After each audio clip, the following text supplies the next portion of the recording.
Hi hello guys welcome back to the channel. మనలో ప్రతి ఒక్కరు ఈ ప్రాబ్లమ్స్ ఫేస్ చేసే ఉంటారు. ఏంటంటే లైక్ మన దగ్గర ఉన్న ప్యాంట్స్లో కొన్ని ప్యాంట్స్ ట్రై చేసినప్పుడు సైజ్ దగ్గర టైట్గా ఉండడం, లేకపోతే వేస్ట్ దగ్గర లూజ్గా ఉండడం, లేకపోతే లెంత్ కరెక్ట్గా సరిపోకపోవడం, ఇలాంటి ప్యాంట్స్ ట్రై చేసినప్పుడు మనం కొంచెం ఆక్వర్డ్గా కనిపించడం, లేకపోతే అన్కంఫర్టబుల్గా ఉండడం ఇలా జరుగుతూ ఉంటాయి. సో దాంతో చాలామంది ఏమనుకుంటారంటే ఈ ప్యాంట్ అంత మంచి క్వాలిటీగా లేదు, ఓన్లీ బ్రాండెడ్ జీన్స్ తీసుకుంటేనే, ఓన్లీ బ్రాండెడ్ ప్యాంట్స్ తీసుకుంటేనే మనకు కరెక్ట్గా సెట్ అవుతాయి అండ్ మంచిగా సెట్ అవుతాయి అనేసి. అది టోటలీ రాంగ్ అనమాట. ఎందుకంటే ఇఫ్ ఇన్ కేస్ నువ్వు ఒక 5,000 రూపీస్ పెట్టి నీకు కరెక్ట్గా ఫిట్ అవ్వని ప్యాంట్ తీసుకున్నావంటే అది నీకు అన్కంఫర్టబుల్గానే ఉంటుంది అండ్ ఆక్వర్డ్గానే ఉంటుంది. అదే ఇఫ్ ఇన్ కేస్ నీ బాడీకి కరెక్ట్గా ఫిట్ అయ్యే ప్యాంట్ తీసుకున్నావంటే అది ఈవెన్ 700 రూపీస్ అయినా 500 రూపీస్ అయినా సరే ఒక మంచి బ్రాండెడ్ ప్యాంట్ లా కనిపిస్తుంది అండ్ చాలా స్టైలిష్గా కనిపిస్తుంది అండ్ చాలా కంఫర్టబుల్గా ఉంటుంది. సో ఇక్కడ నువ్వు స్టైలిష్గా కనిపించాలన్నా అండ్ కంఫర్టబుల్గా ఉండాలన్నా ఫిట్ అనేది చాలా ఇంపార్టెంట్ అనమాట. సో కాబట్టి ఈ రోజు వీడియోలో నీకు కరెక్ట్గా ఫిట్ అయ్యే ప్యాంట్ ఎలా తీసుకోవాలనేసి ఒక 4 సింపుల్ రూల్స్ చెప్తా. అవి నువ్వు ఫాలో అయ్యావంటే నువ్వు ఎలాంటి ప్యాంట్ తీసుకున్నా, ఏ బడ్జెట్లో తీసుకున్నా, ఎలాంటి బ్రాండ్లో తీసుకున్నా సరే అది నీకు కరెక్ట్గా ఫిట్ అవుతుంది అండ్ చూడడానికి స్టైలిష్గా కనబడతావు అండ్ చాలా కంఫర్టబుల్గా ఉంటుంది. సో కాబట్టి ఇంకెందుకు లేట్ చేయడం, వెంటనే వీడియోలోకి అయితే వెళ్ళిపోదాం. వీడియోలోకి వెళ్ళే ముందు మీలో ఎవరైనా మన ఛానల్కి కొత్తగా వచ్చినట్లయితే మన ఛానల్లో fashion, life style, grooming content గురించి చాలా క్లియర్గా డిస్కస్ చేస్తాం. నిజంగా నిన్ను సీరియస్గా ఇంప్రూవ్ చేసుకున్నావు అనుకుంటే make sure subscribe to our channel with Vastav and పక్కనే ఉన్న బెల్ ఐకన్ కూడా ఆన్లో పెట్టుకోండి. నేను వీడియో పెట్టగానే మీకు వెంటనే నోటిఫికేషన్ వస్తుంది.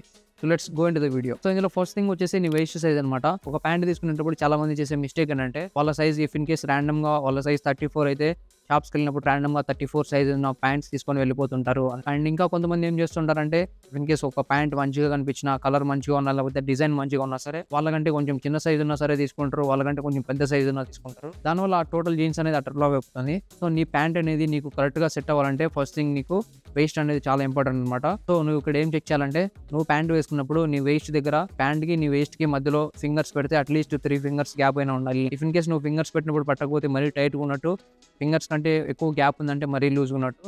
సో మేక్ షూర్ తప్పకుండా మీ వేస్ట్ అనేది కరెక్ట్గా సెట్ అయ్యేలా చూసుకోండి. మీ వేస్ట్ అనేది కరెక్ట్గా సెట్ అయిందంటే మ్యాక్సిమం మీ ప్యాంట్ అనేది ఒక 50% మంచిగా సెట్ అయినట్టే. ఇన్ కేస్ నువ్వు ప్యాంట్ వేసుకున్నప్పుడు లూజ్గా ఉందంటే దాన్ని బెల్ట్తో పెట్టి మేనేజ్ చేయొచ్చు. కాకపోతే నీ వేస్ట్ దగ్గర లూజ్గా ఉందంటే మ్యాక్సిమం నీ ప్రపోర్షన్ మొత్తం లూజ్గానే ఉంటాయి, అది నీకు కరెక్ట్గా సెట్ అవ్వదు. సో ఫస్ట్ థింగ్ వచ్చేసి మీ వేస్ట్ అనేది కరెక్ట్గా ఉండేలా చూసుకోండి. కొన్ని బ్రాండ్స్లో 34 సైజ్ వచ్చేసి కొంచెం టైట్గా ఉండొచ్చు, కొంచెం లూజ్గా ఉండొచ్చు. సో మేక్ షూర్ తప్పకుండా మీరు ప్యాంట్ తీసుకునేటప్పుడు ఆ ప్యాంట్ని మీరు వేసుకుని మీకు కరెక్ట్గా ఫిట్ అయిందా లేదో అని చూసుకొని మాత్రమే తీసుకోండి. జస్ట్ ర్యాండమ్గా తీసుకోవాలంటే ఒక్కోసారి కొన్ని బ్రాండ్స్ డిఫరెంట్ సైజెస్ ఇవ్వచ్చు. సో ఇదనమాట ఫస్ట్ థింగ్. సెకండ్ థింగ్ వచ్చేసి మీ థైస్ ఏరియా అనమాట. ఇది కూడా చాలా ఇంపార్టెంట్ అనమాట. మీకు మెయిన్లీ కంఫర్టబుల్గా ఉండాలంటే మీ థైస్ ఏరియా మంచిగా చెక్ చేసుకొని తీసుకోండి. చాలా మంది దీన్ని ఇగ్నోర్ చేస్తూ ఉంటారు, మెయిన్లీ కాలేజ్ స్టూడెంట్స్ అనమాట. చాలా మంది ఓన్లీ జీన్స్ తీసుకునేటప్పుడు లేకపోతే ప్యాంట్స్ తీసుకునేటప్పుడు ఈ వేస్ట్ ఏరియా పర్ఫెక్ట్ గా ఉందంటే తీసేసుకుంటూ ఉంటారు. లైక్ మీరు షాప్స్ లో వేసుకున్నప్పుడు వేస్ట్ చెక్ చేసుకుంటారు, మంచిగా ఉంటుంది అండ్ థైస్ కూడా చెక్ చేసుకుంటారు, కరెక్ట్ గా స్టాండింగ్ పొజిషన్ లో సెట్ అవుతుంది, అంత మంచిగానే ఉంటుంది. కాకపోతే మీరు కాలేజ్కి వెళ్ళినప్పుడు మీ బెంచ్ లో కూర్చున్నప్పుడు అండ్ మీరు వాక్ చేస్తున్నప్పుడు కొంచెం స్టెప్స్ ఎక్కుతున్నప్పుడు కొంచెం అన్కంఫర్టబుల్ గా ఉంటుంది. సో దాన్ని కూడా మీరు చెక్ చేసుకోవాలి. లైక్ ఎలా అంటే మీరు షాప్స్ లో మీ ప్యాంట్ వేసుకున్న తర్వాత మంచిగా వాక్ చేయడం లేకపోతే కూర్చోవడం ఇలా ట్రై చేయండి. ఇఫ్ ఇన్ కేస్ ఆ టైంలో మీకు కొంచెం అన్కంఫర్టబుల్గా ఉంటే మీరు దానికంటే కొంచెం బిగ్ సైజ్ తీసుకోవడానికి ట్రై చేయండి. ఎందుకంటే మీరు స్టాండింగ్ పొజిషన్లో ఉన్నప్పుడు మీకు ప్యాంట్ అనేది కరెక్ట్గా సెట్ అవుతుంది. బట్ మీరు కూర్చునేటప్పుడు అండ్ మీరు వాక్ చేసేటప్పుడు అండ్ కొంచెం ఆ స్టెప్స్ ఎక్కుతున్నప్పుడు కొంచెం అన్కంఫర్టబుల్గా ఉండొచ్చు. సో మేక్ షూర్ మీరు ప్యాంట్ వేసుకున్న తర్వాత ఇవన్నీ చెక్ చేసుకొని మీ థైస్ ఏరియా కొంచెం కంఫర్టబుల్గా ఉంటేనే తీసుకోండి. సో ఫస్ట్ థింగ్ మీరు వేస్ట్ సైజ్ అయితే చెక్ చేసుకోండి, తర్వాత థైస్ ఏరియాలో మంచిగా మీకు కంఫర్టబుల్ ఉందా లేదని చెక్ చేసుకోండి. నెక్స్ట్ థర్డ్ థింగ్ వచ్చేసి రైజ్ అనమాట, మీ ప్యాంట్ రైజ్ అనమాట. సో అంటే ఏం లేదు, జస్ట్ మీకు ఇక్కడ ప్యాంట్ కనబడుతుంది కదా, మీకు ఇక్కడ నుంచి ఇక్కడ వరకు ఏదైతే ఉందో దాన్ని రైజ్ అంటారు అనమాట. సో వీటిలో కూడా 3 టైప్స్ ఆఫ్ రైజెస్ ఉంటాయి, మిడ్ రైజ్ అండ్ లో రైజ్ అండ్ హై రైజ్ అని. సో మ్యాక్సిమం ప్రతి ఒక్కరు ఒక మంచి మిడ్ రైజ్ ఉన్న ప్యాంట్స్ మాత్రమే తీసుకోండి. మీ బాడీకి తగ్గట్టు మీ రైజ్ని ప్రిఫర్ చేసుకోండి. ఇఫ్ ఇన్ కేస్ మీరు కొంచెం బల్కీగా ఉన్నారు, కొంచెం చబ్బీగా ఉన్నారంటే కొంచెం హై రైజ్ ప్యాంట్స్ తీసుకోండి. అది మీకు కొంచెం ఫ్రీ స్పేస్ ఇచ్చింది, కొంచెం కంఫర్టబుల్గా ఉంటుంది. నార్మల్ ఫిజిక్ ఉందంటే మిడ్ రైజ్ తీసుకోండి, అది మీకు పర్ఫెక్ట్గా సెట్ అవుతుంది. సో ఇఫ్ ఇన్ కేస్ మీరు కొంచెం బల్కీగా ఉన్నా, కొంచెం చబ్బీగా ఉన్నా సరే మీరు కొంచెం మిడ్ రైజ్ కానీ కొంచెం లో రైజ్ ప్యాంట్స్ తీసుకున్నారంటే మీరు ప్రతిసారి మీ ప్యాంట్ని అడ్జస్ట్ చేసుకోవాల్సి వస్తుంది. లైక్ ఇలా కిందికి జరుపుకుంటూ ఇలా. సో అప్పుడు చాలా అన్కంఫర్టబుల్గా ఉంటుంది చూసే వాళ్ళకి. సో మేక్ షూర్ తప్పకుండా ఇఫ్ ఇన్ కేస్ మీరు చబ్బీగా ఉంటే మిడ్ రైజ్ ప్యాంట్స్ని అండ్ లో రైజ్ ప్యాంట్స్ని అవాయిడ్ చేయండి, కొంచెం హై రైజ్ ప్యాంట్స్ని తీసుకోండి. అదే ఇఫ్ ఇన్ కేస్ మీరు ఒక నార్మల్ ఫిజిక్ ఉందంటే మిడ్ రైజ్ని చూస్ చేసుకోండి, మాక్సిమం లో రైజ్ ప్యాంట్స్ని అయితే అవాయిడ్ చేయండి. సో నెక్స్ట్ ఫోర్త్ థింగ్ వచ్చేసి మీ ప్యాంట్ లెంత్ అనమాట. సో మీ ప్యాంట్ లెంత్ కూడా మంచిగా చెక్ చేసుకోండి. మీరు ప్యాంట్ వేసుకున్న తర్వాత కరెక్ట్గా మీ యాంకిల్ దగ్గర ఎండ్ అవ్వాలి, మీ షూ పైన కొంచెం లైట్గా ఫాలో అవుతున్నట్టు, మరీ ఎక్కువ ఫాలో అవ్వకుండా మరీ యాంకిల్ కంటే పైకి ఉండకుండా చూసుకోండి. అలాగని మీ ప్యాంట్ లెంత్ ఉందంటే మీకు కరెక్ట్గా సెట్ అవుతుంది.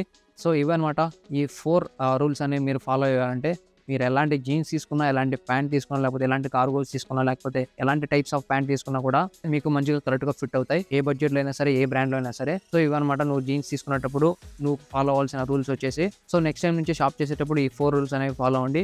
మీకు ఎలాంటి ప్యాంట్స్ అయినా సరే కరెక్ట్గా ఫిట్ అవుతాయి. అండ్ ఇఫ్ ఇన్ కేస్ మీ దగ్గర ఆల్రెడీ కొన్ని ప్యాంట్స్ ఉన్నాయి, మీకు ఫిట్ అవ్వట్లేదంటే ఈ వీడియోలో చెప్పినట్టు మీకు కరెక్ట్గా ఫిట్టింగ్ చేయించుకోండి. సో ఇఫ్ ఇన్ కేస్ పాత ప్యాంట్స్ కూడా ఎలా ఫిట్టింగ్ చేయించుకోవాలనేసి వీడియో చేయాలంటే కింద కామెంట్లో చేయండి. నెక్స్ట్ దానిపైన కూడా వీడియో చేద్దాం. అండ్ ఇదన్నమాట ఇవాళ వీడియో. అండ్ ప్రీవియస్గా మనం షర్ట్ ఎలా ఫిట్ అయ్యాలో ఉండాలో కూడా వీడియో చేసాం, దాన్ని కూడా చెక్ చేయండి. అండ్ ప్రతి ఒక్కరి దగ్గర ఉండాల్సిన ఒక టాప్ 5 ప్యాంట్స్ గురించి కూడా డిస్కస్ చేసి ఒక మంచి వీడియో చేసాం, అది కూడా మన ఛానల్లో ఉంది, వెళ్ళి చెక్ చేయండి. నేను కింద డిస్క్రిప్షన్లో లింక్ ఇస్తా అండ్ వీడియో ఎండింగ్లో ట్యాగ్ చేస్తా. సో ఈ వీడియో మీకు నచ్చినట్లయితే తప్పకుండా వీడియోకి లైక్ చేయండి అండ్ మన ఛానల్కి సబ్స్క్రైబ్ చేసుకోండి. అండ్ పక్కనే ఉన్న బెల్ ఐకాన్ ఆన్లో పెట్టుకోండి ఇలాంటి మరిన్ని fashion, life style, grooming content కోసం. అండ్ ఈ వీడియో మీ ఫ్రెండ్స్లో ఎవరికైనా యూస్ఫుల్ అనిపిస్తే తప్పకుండా వాళ్ళకు కూడా షేర్ చేయండి. అండ్ ఈ వీడియో కిందే నెక్స్ట్ వీడియోలో కలుద్దాం. Love you all.